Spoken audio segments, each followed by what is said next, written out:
The United States Navy has revealed that a nuclear-powered U.S. submarine collided with a hidden undersea mountain. Before we start, please like the video and subscribe. Thank you. According to U.S. Navy study, a nuclear-powered U.S. submarine that came aground in the South China Sea last month collided with an undiscovered seamount. On October 2nd, the USS Connecticut, a Seawolf-class fast attack submarine, collided with an unknown object in international waters, hurting 11 crew members with minor to critical injuries. The crippled submarine surfaced and made it alone to a port near Guam.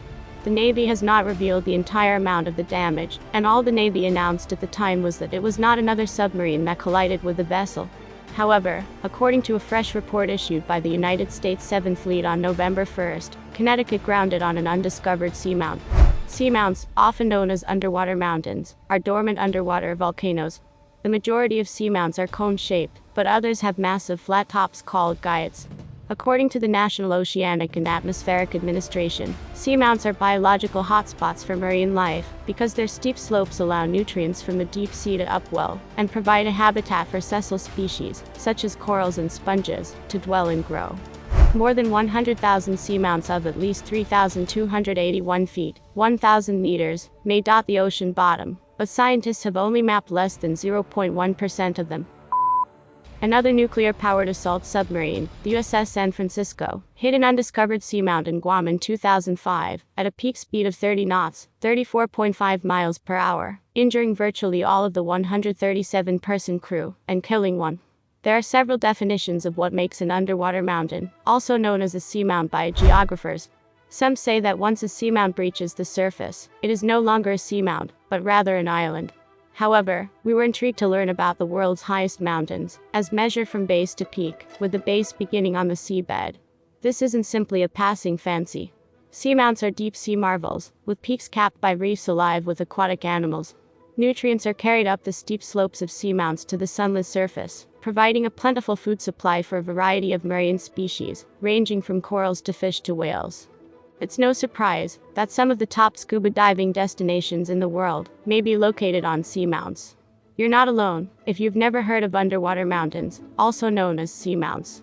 It's tough to believe that beneath the vast ocean surface, there are underwater canals, lush woods, and even mountains. The majority of undersea mountains, like their land-based siblings, are generated by volcanic and tectonic action. Consider your childhood science lesson when you learned about plate tectonics. When two plates collide, the great pressure forces a portion of the Earth's crust to rise. Mountain, there you have it. When this process occurs beneath the sea, it creates an underwater mountain. Volcanic hotspots that generate underwater volcanoes are another common way that underwater mountains originate, particularly around the Pacific Rim.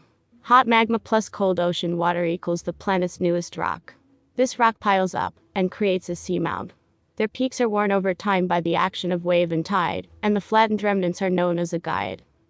A seamount can be so powerful that it erupts through the surface and resists erosion.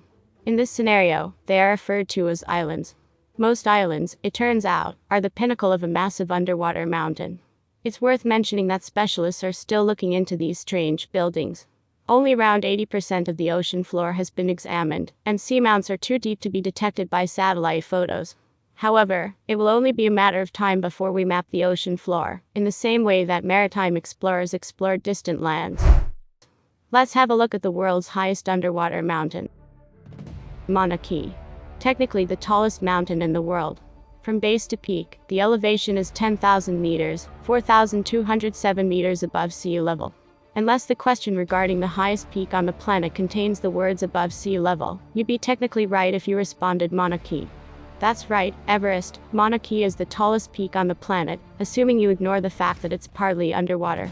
The base begins on the Pacific Plate seafloor, and Mauna Kea stands at an astonishing 10,000 meters, 500 meters higher than Everest. The ocean is a large unknown continent with terrain as diverse as what we see on land. If you're curious, you can trek Mauna Kea and relish in the fact that you're atop the world's highest peak, technically. Even though touring the world's tallest underwater mountains in the ocean is better left to specialists, the sonar photographs of these underwater peaks are incredibly breathtaking. Or, perhaps you prefer to stay on land and discover some holiday destinations that include both mountains and the sea. In any case, I bet you'll never look at the sea the same way again. Thank you for watching. Please like the video, share and subscribe.